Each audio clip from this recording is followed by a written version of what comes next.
ओम शांति। आज हम 22 अप्रैल 2023 बाबा की मुरली सुनेंगे। सबसे पहले देखते हैं मुख्य बिंदु।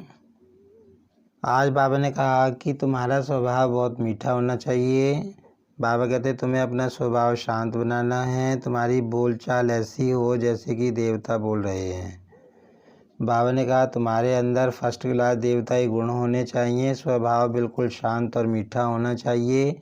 ऐसे बच्चों को देखकर बाबा खुश होते हैं। बाबा ने कहा फिर बाबा ने कहा कि तुम्हें बाबा की सेवा से बहुत प्यार रखना है, प्यार से सेवा करनी है, अपने आप सेवा में लगना है, कहलवाना नहीं है।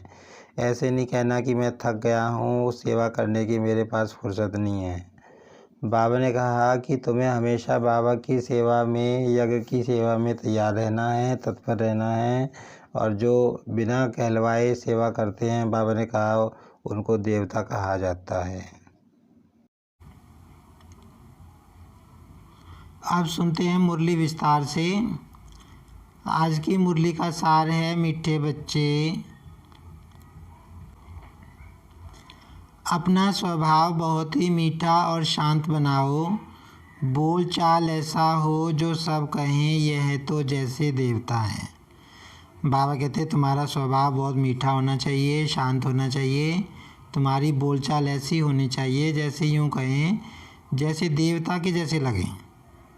जब तुम बोलो तो ऐसे लगे जैसे देवता बोल रहे हैं। बाबा कहते हैं प्रश्न है तुम बच्चों को कौन सा सर्टिफिकेट संगम पर बाप से लेना है।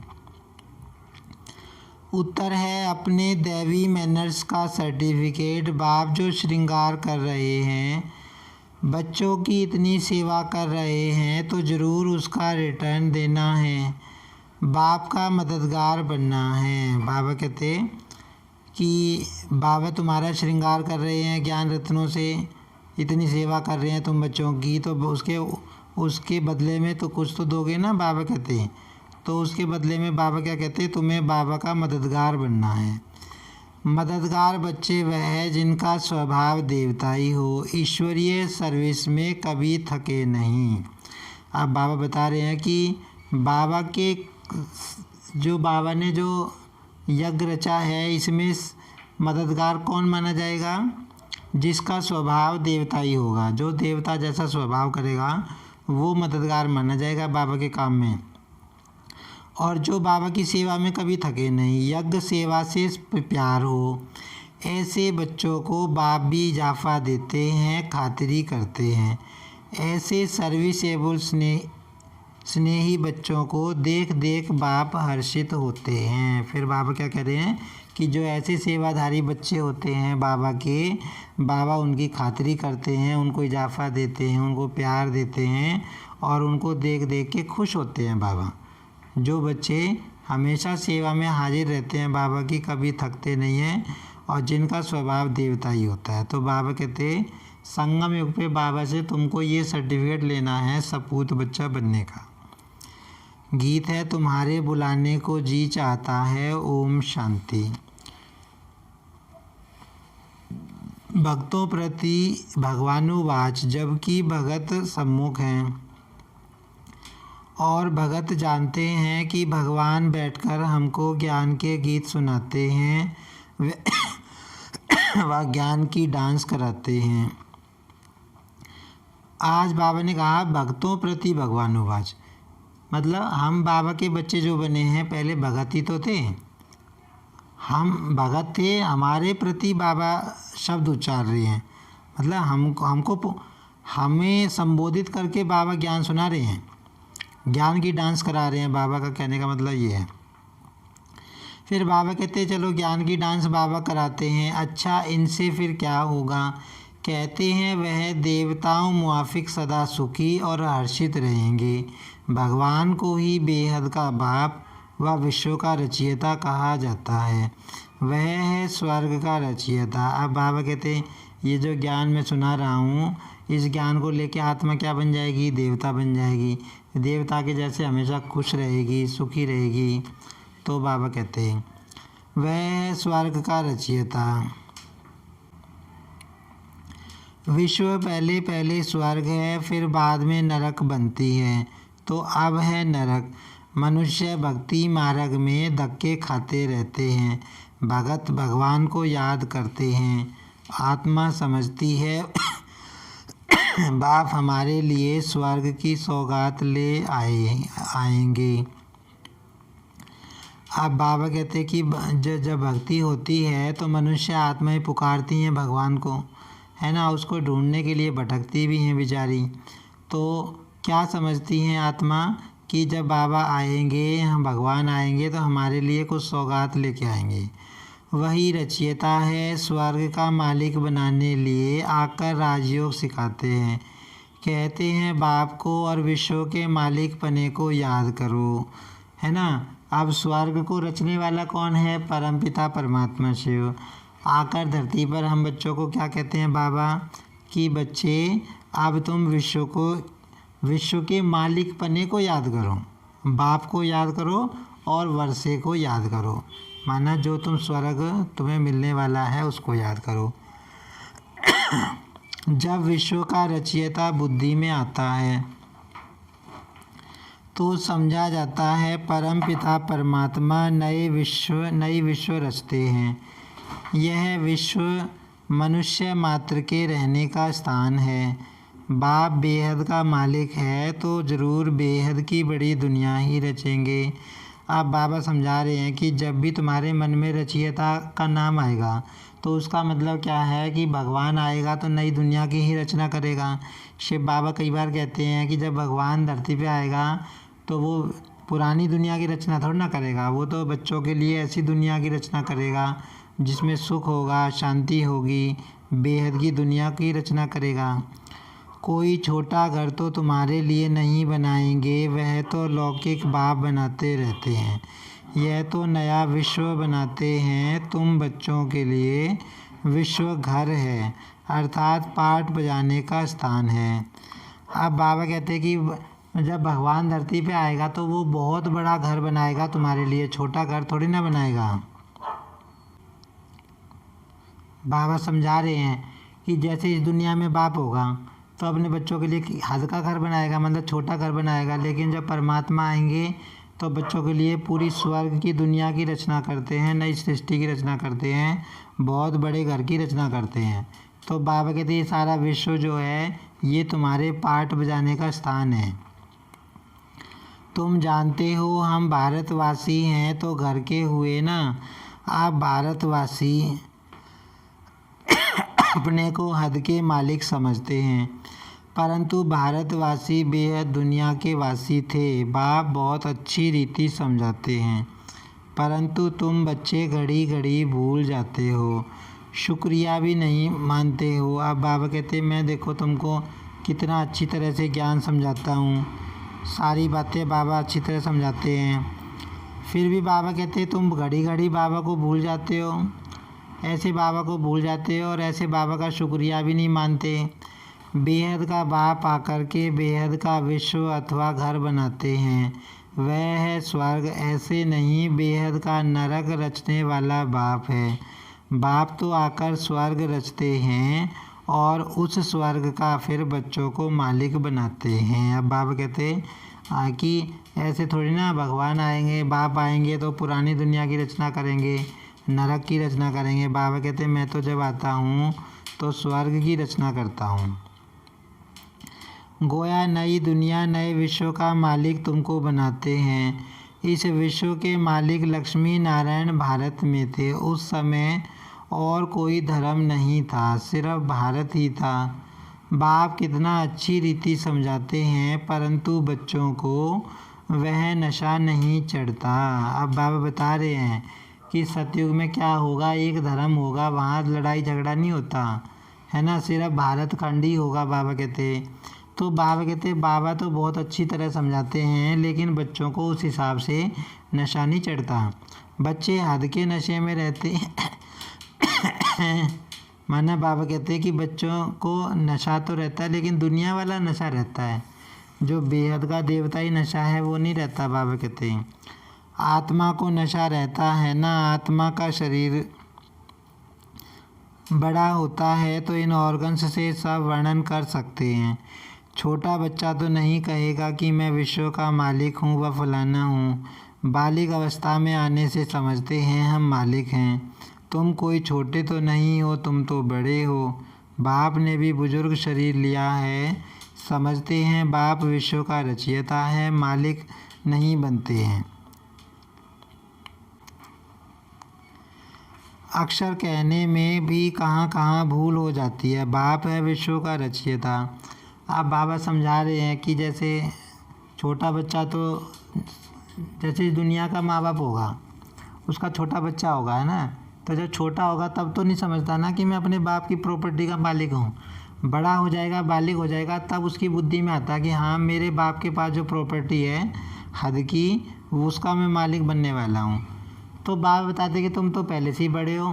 बाबा के बच्चे तो सब बड़े ही हैं। अब बाबा ने शरीर भी बड़ा लिया, तो बाबा कहते तुम्हारी स्मृति में आता है कि हम मालिक बनेंगे, नई दुनिया के मालिक बनेंगे, जिसको बाबा रच रहा है। कहते हैं मैं विश्व की राजाई नहीं करता हूँ, सारे सृष्टि का रचयिता मैं एक हूँ। अक्षर अक्षर रिफाइन कर समझाना पड़ता है।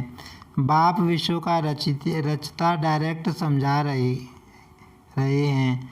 हम तुमको विश्व का मालिक बनाने आया हूँ। बाबा कहते अब तुमको कौन समझा रहा है? डायरेक्ट बाप समझा रहे हैं, नई सृष्टि के रचयिता। बाबा कहते डायरेक्ट तुमको समझा रहे हैं। भक्ति मार्ग में हम इनडायरेक्ट भगवान से कनेक्ट होते थे, लेकिन इस समय हम डायरेक्ट बाबा से कनेक्ट हैं। तो बाबा कहते डायरेक्ट बाप तुमको समझा रहे हैं कि मैं तुमको विश्व का मालिक बनाने आया हूँ। ऐसे नहीं सिर्फ भारत का मालिक बनाने आया हूँ। इस समय जो भारत के मालिक हैं उन्हें वह सुख थोड़े ही है। अभी सब कब्र दाखिल होने हैं। इसको कहा जाता है क़यामत का समय। फिर बाबा एक बात बताते हैं कि सतयुग में तुम जाओगे तो सिर्फ यूँ नहीं कहोगे भारत के मालिक हैं हम। बाबा कहते तुम यूँ कहोगे हम विश्व के मालिक हैं, पूरी दुनिया के मालिक हैं, यूँ कहेंगे बाबा कहते हैं। फिर बाबा ने ये भी बताया कि इस समय जो भारत के मालिक हैं उनको सुख थोड़ी ना है जो स्वर्ग में सुख होएगा, क्योंकि ये तो क़यामत का समय है। विश्व का रचयिता जरूर गॉड को कहा जाएगा, वही न्यू वर्ल्ड का क्रिएटर है। न्यू वर्ल्ड को स्वर्ग, पुराने वर्ल्ड को नरक कहेंगे। तुम बच्चों में भी नंबरवार समझते हैं। जिनमें ज्ञान कम है उनको इतनी खुशी नहीं रहती है। माया खुशी में रहने नहीं देती है। बच्चे देही अभिमानी होते नहीं, देह अभिमान आने से ही फिर सब विकार सामना करते हैं। अब बाबा ने एक बात समझाई कि जितना हम ज्ञान को धारण करते जाएंगे, जितना हमारे अंदर आता जाएगा, हमारी प्रैक्टिकल लाइफ में आता जाएगा, उतनी हमको खुशी होगी, उतना ही उस बाबा के बच्चे को नशा चढ़ेगा। और फिर बाबा ने एक बात और बताई कि देही अभिमानी, अगर देही अभिमानी अपने को आत्मा समझने की प्रैक्टिस करेंगे तब विकारों का सामना कर पाएंगे और तब विकार निकलेंगे। बाबा कहते हैं तुम बच्चे जानते हो हम आत्माओं का बाप वह है, भगत सब बुलाते हैं। आकर हमको कुछ सुनाओ। लिखा हुआ है भगवानुवाच, मैं आया हूँ तुमको स्वर्ग का मालिक बनाने, तुमको लायक बनाता हूँ। बाबा कहते अब भगवानुवाच क्या है? भगवान क्या कह रहे हैं कि मैं आया हूँ तुमको नई दुनिया का मालिक बनाने के लिए। तुमको सारे विश्व की हिस्ट्री ज्योग्राफी सुनाता हूँ। इस बेहद के ड्रामा में कौन कौन मुख्य एक्टर्स हैं, तुम्हारी बुद्धि चली जाती है बेहद में। ड्रामा में मूल वतन, सूक्ष्म वतन, स्थूल वतन सब आ जाते हैं। तुम्हारे में कोई हैं जो इन बातों को अच्छी रीति समझते हैं, कोई को धारणा नहीं होती है क्योंकि अनेक जन्मों से अजामिल हैं। वह संस्कार हैं ऐसे गर्म तवे हैं जो बिल्कुल धारणा नहीं होती है, उनका भी उद्धार होता है। कम से कम स्वर्ग में तो जाते हैं, दास दासी बनते हैं, प्रजा में जाते हैं। उद्धार का मतलब है स्वर्ग में तो ले जाते हैं ना। अब बाबा कहते हैं कि जैसे बाबा के बच्चों पे ज्ञान की धारणा नहीं हो रही, वो सुन रहे हैं, तो वो ज्ञान, बाबा कहते सतयुग में तो स्वर्ग में तो जरूर जाएंगे वो। बाकी पद तो पुरुषार्थ अनुसार ही मिलता है। बाबा कहते पद कैसे मिलेगा? जो बाबा का बच्चा जितना पढ़ेगा उसके हिसाब से पद मिलेगा। यदि धारणा नहीं करते हैं तो स्वर्ग में तो जाएंगे, परंतु दास दासी का पद मिलेगा। बच्चों को कितना भी समझाते हैं परंतु जैसे गरम तवे पर पानी, तो समझा जाता है उस संस्कार वाले हैं। सन्यासी भी संस्कार ले जाते हैं ना। जन्म लेंगे फिर सन्यास करने का ख्याल होगा। यह बातें भी यहाँ समझाई जाती हैं। बाबा कहते हैं संस्कार कौन लेके जाती है? आत्मा लेके जाती है। तो जैसे सन्यासी की आत्मा होगी तो अगले जन्म में वो सन्यासी पने के संस्कार लेके जाती है। बाबा कहते जब वो बड़ा होता जाएगा तो उसके अंदर दोबारा से सन्यास पने के संस्कार इमर्ज होंगे। सतयुग में तो विकार की बात ही नहीं, वहाँ जन्म जन्मांतर निर्विकारी पने का संस्कार रहता है। माया ही नहीं, यहाँ तो बच्चों को सुधारने की बहुत कोशिश करते हैं। अब बाबा कहते हैं यहाँ आत्मा पतित बन गई है, यहाँ आत्मा दुखी है, यहाँ माया है। बाबा कहते स्वर्ग में थोड़ी ना कोई माया होगी, वहाँ दुखी नहीं। कोई तो बिल्कुल ही मैले कपड़े हैं, थोड़ी ही सोटी लगाई जाती है तो एकदम फट पड़ते हैं। धोबी भी कपड़े की संभाल करते हैं परंतु कोई सड़ा हुआ कपड़ा होता है तो फट पड़ता है, फिर आश्चर्यवत भागंती हो जाते हैं। बाप कितना मेहनत करते हैं, राजयोग सिखला रहे हैं। वही रहम दिल है जो सब पर रहम करते हैं। अब सब पर रहम करने वाला कौन है? सिर्फ एक परम पिता परमात्मा। बाबा रहम दिल है, माया बेरहम है। माया ने सत्यानाश कर दी है। बाबा बता रहे हैं कि सत्यानाश करने वाला कौन है? माया है। माया ने सबको दुखी किया हुआ है। इसलिए कहते हैं मैं कलब के संगम युगे आता हूँ। जब माया बहुत दुखी बना देती है बच्चों को तब बाबा संगम युग पे आते हैं। बाप है पतित पावन, पतितों को ही वापस ले जाने आना पड़ता है। त्रेता में कोई पतित थोड़े ही हैं जो त्रेता में आकर पावन बनाऊं। भगवान तो है ट्रुथ, वही सत्य सुनाते हैं। तुम बच्चे अब जानते हो बरोबर विश्व का रचयिता शिव बाबा ब्रह्मा तन से हमको विश्व का मालिक बनाने पुरुषार्थ कराते हैं। बाबा कहते हैं अब तुम अच्छी तरह ये बात जान गए हो कि पूरी दुनिया का जो नई दुनिया का मालिक है ना, स्वर्ग का जो रचने वाला है, वो इस समय हमको नई दुनिया का मालिक बनाने के लिए मेहनत करा रहे हैं। बाप कहते हैं अगर हमारी मेहनत व्यर्थ गवाएंगे, अपनी चलन से बहुतों को धोखा देंगे तो पद भ्रष्ट हो पड़ेंगे।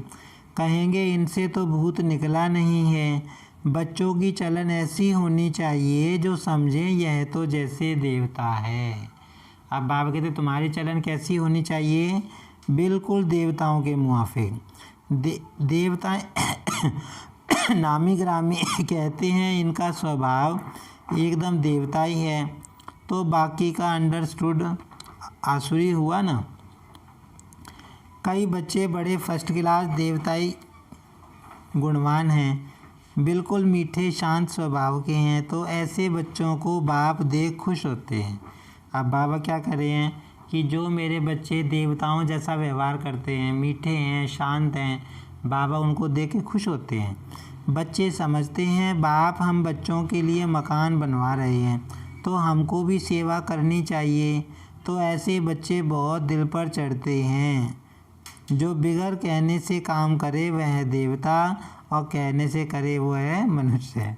अब बाबा क्या कह रहे हैं कि जो बिना कहे करे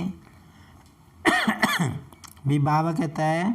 बाबा ने एक मुरली में कहा था कि बच्चे पूछते हैं बाबा सेवा करें, तो बाबा कहते चलो तुम्हारा मन नहीं है तो मत करो, बैठे रहो। माना बाबा कहते हैं जो बिना कहे, जो कहने बिगड़ कहे करता है ना, बाबा कहते हैं वो देवता होता है। और कहने से करे कोई कहे कि तुम ये सेवा करो, तो बाबा कहते हैं वो तो मनुष्य हो गया। कहने से करे वो मनुष्य, बाबा कहते हैं। और कहने से भी ना करे तो वह मनुष्य से भी बदतर हुआ। बाबा भी कहते हैं बच्चे अगर योग में नहीं रहेंगे तो माया की धूल में ख़त्म हो जाएंगे। बाबा समझा रहे हैं कि अगर तुम्हारा योग नहीं होगा तो माया के ऐसे तूफान आएंगे, वो तुम्हें बहुत परेशान करेंगे। क्योंकि योग से ही तो आत्मा की चार्जिंग होती है, योग से ही तो आत्मा शक्तिशाली बनती है। और शक्तिशाली बन जाएगी तो जो समस्याएं आएंगी, माया आएगी, हारी बीमारी आएगी, वो अनुभव नहीं होंगी, सूली से कांटा बन जाएगी। लेकिन अगर हम मजबूत नहीं बने, योग नहीं हुआ हमारा, कमज़ोर रह गए, तो माया बहुत हैरान करेगी। बाबा कहते हैं, बाबा बार बार समझाते हैं, श्रीमत पर चलते रहो, आसुरी कर्तव्य नहीं करो, बोलना चलना बड़ा मीठा रखना है। देवताएं कितने मीठे स्वभाव के हैं। अब बाबा आज क्या कह रहे हैं, तुमको अपने बोल बहुत मीठे रखने हैं, बहुत मीठा बनना है। बाबा कहते तुम्हें भारत में राज्य करते थे, यथा राजा रानी तथा प्रजा दैवी स्वभाव के थे। बाप आता है स्वर्ग का मालिक बनाने, तो बाप के साथ कितना मददगार बनना चाहिए। सर्विस में आप पे ही काम में लग जाना चाहिए, ऐसे नहीं मैं थक गया हूँ, फुर्सत नहीं है। बाबा कहते कि ऐसे नहीं मन में विचार आने चाहिए, बाबा मैं तो थक गया हूँ, अब कैसे सेवा करूँ। हैं अपने आप, बाबा ने कहा ना, अपने आप सेवा में लग जाओ। पूछ के, बाबा कहता है पूछ के सेवा करो कि बहन जी हम ये सेवा बताओ कोई है क्या, नहीं है। बाबा कहता कहने से जो करे वो देव तो मनुष्य हो गया, जो बिना कहे करे वो देवता। बाबा कहते तो तुम्हें बिना कहे करना है। समय पर सब काम करने में कल्याण है। यज्ञ सर्विस का इजाफा शिव बाबा देते हैं। यह बाबा करके बाहर से थोड़ी खातिरी करेंगे, दिल लेंगे। वह बाबा है बेहद की दिल लेने वाला, यह है हद की दिल लेने वाला। बच्चों की दैवी चलन देखते हैं तो फिर कुर्बान जाते हैं। अब बाबा ने कहा ना कि मेरे बच्चे जब देवताओं जैसे चलन चलते हैं, बहुत मीठे बनते हैं, तो बाबा भी कुर्बान जाते हैं। माना बहुत खुश होते हैं ऐसे बच्चों को देखकर। बिगर कहे जो बच्चे सर्विस में तत्पर रहते हैं, उनको कहा जाता है देवता। देवताओं को कुछ कहने की दरकार नहीं होती है। बाबा कहते देवताओं को कहने की ज़रूरत नहीं, वहाँ आसुरी स्वभाव होता नहीं। यहाँ कई बच्चे माता पिता की मत पर नहीं चलते हैं तो अपना ही नुकसान करते हैं। अगर बाबा की श्रीमत पे हम नहीं चलेंगे, भाई टीचर है, पढ़ाने वाला है, टीचर तो रोज़ समझाता है बच्चे पढ़ लो, कुछ बन जाएंगे, पढ़ लो लिख लो, फिर भी कुछ शरारती बच्चे क्या होते हैं, कहना नहीं मानते, तो वो किसका नुकसान करते हैं, अपना नुकसान करते हैं। तो बाबा कहते हैं अगर तुम माता पिता की श्रीमत पे नहीं चलोगे, मत पे नहीं चलोगे, तो किसका नुकसान करोगे, अपना ही करोगे ना। बाप कहते हैं मैं परम धाम से आता हूँ बच्चों की सेवा में, मेरी मत पर नहीं चल, कितने को दुख देते हैं। कल अब पहले भी ऐसे हुआ था, अमृत पीते पीते फिर पतित बन पड़ते हैं। एक कहानी भी है, लक्ष्मी ने अमृत पिलाया तो भी असुर बन गए। तो कभी भी किसको दुख देने का प्रयत्न नहीं करना है, नहीं तो सारा राज्य भाग्य गवाए डंडे खाने लायक बन पड़ेंगे। बाबा ने समझाया है मैं धर्मराज हूँ, इनडायरेक्ट कुछ करते थे तो हद की अल्पकाल की सज़ा भोगते थे। अब डायरेक्ट आकर फिर भी बाबा की मेहनत बर्बाद करते हो तो बहुत सज़ा खानी पड़ेगी। हम तुमको देवता बनाते हैं, माया फिर आकर तुमको असुर बनाती है। बाप बार बार समझाते हैं दैवी गुण धारण करो। गाया भी हुआ है, राम राज्य में जानवर भी एक दो को प्यार करते थे, इकट्ठे एक तालाब पर जल पीते थे। यहाँ तो अमृत पीकर फिर असुर बन ट्रेटर बन पड़ते हैं। ब्राह्मण कुलभूषणों को फिर तकलीफ़ देते हैं, उनकी फिर कितनी दुर्गति होती होगी। बाबा क्या कहना चाह रहे हैं, बाबा कहते हैं बच्चे तुम भगवान के बने हो तो तुमको मीठा बनना है, तुमको सुख देना है सबको, दुख नहीं किसी को देना। बाबा कहते हैं अगर तुमने किसी को दुख दिया तो फिर तुमको भी दुख मिलेगा। बाप आते हैं सदगति देने तो तुम बच्चों को दैवी गुण वाला बनना है, आप पे ही सर्विस करनी है। बाप भी सर्टिफिकेट देंगे। जो निश्चय बुद्धि अच्छे हैं वह सदैव बाप को याद करते रहेंगे, है ना। बाबा क्या कह रहे हैं, जिनको निश्चय होगा बाबा पे पूरा कि हाँ भगवान है, बाबा कहते हैं वो तो बहुत जो है मेहनत में लग जाएंगे, पुरुषार्थ खूब करेंगे। उनको ख्याल रहता है नाम बदनाम नहीं करेंगे, आसुरी गुण नहीं दिखाएंगे। अभी तो सब नंबरवार पुरुषार्थी हैं। सिर्फ यह निश्चय रहना चाहिए हम गॉड फादरली स्टूडेंट्स हैं। भगवानुवाच बच्चों प्रति कि मैं तुमको पढ़ाकर राजाओं का राजा बनाता हूँ, तुमको योग और ज्ञान सिखलाता हूँ। तुम देही अभिमानी बनो, मैं तुमको ले जाने लिए आया हूँ। अब बाबा देखो अपने बच्चों से क्या कह रहे हैं कि एक तो मैं आगे पढ़ाता हूँ तुमको और राजाओं का राजा बनाता हूँ, और दूसरा बाबा कहते हैं मैं तुमको ज्ञान और योग सिखाता हूँ, तुमको देही अभिमानी बनाता हूँ और तुमको अपने साथ ले जाने आया हूँ। तुम आत्माएं मच्छरों सदृश मेरे को फॉलो करेंगी। बरोबर महाभारत लड़ाई लगी है तो मच्छरों सदृश फॉलो किया है। पंडे को बाबा पंडा है कहते हैं मैं लिबरेट करने आया हूँ। अब बाबा क्या बता रहे हैं कि विनाश के टाइम पे सारे बाबा के सारी आत्माएं कैसे जाएंगी? बाबा के पीछे मच्छरों के समान जाएंगी उड़ के। बाबा कहते सब बाबा को फॉलो करेंगी, बाबा लिबरेटर हैं। तुम माया के फंदे में बड़े दुखी हो, एक तो गर्भ जेल में जाते हो, दूसरा फिर उस जेल में जाना भी मनुष्यों के लिए बड़ा सहज हो गया है। बाबा बताते हैं ना यहाँ दो तरह की जेल है, गर्भ में भी आत्मा दुख भोगती है और एक दूसरी जेल तो है ही जो सरकार वाली होती है। बड़ी खुशी से जेल में जाते हैं, एक दो को देख भूख हड़ताल आदि भी करने लग पड़ते हैं। अपनी आत्मा को दुख देने लिए क्या क्या करते हैं, इनको आत्मघात कहा जाता है। अपने शरीर को कष्ट देना है ना, बाबा कहते ये क्या है? आत्मघात है। शरीर तंदुरुस्त है तो आत्मा कहती है मैं सुखी हूँ, तंदुरुस्त नहीं है तो आत्मा कहती है मैं दुखी हूँ।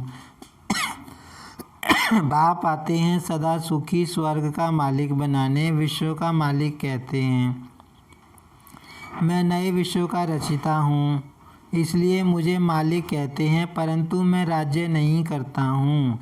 सब भगत मुझे पूछते हैं, कहते हैं ये भगवान आओ, आकर हमको इस कलयुगी दुखों से छुड़ाओ, निर्वाण धाम व स्वर्ग धाम में भेज दो। बाबा कहते सारी आत्माएं पुकारती हैं मैं आता हूँ, राज्य भाग्य देता हूँ, लेकिन मैं राज्य नहीं करता। बाबा कहते मैं नहीं करता राज्य।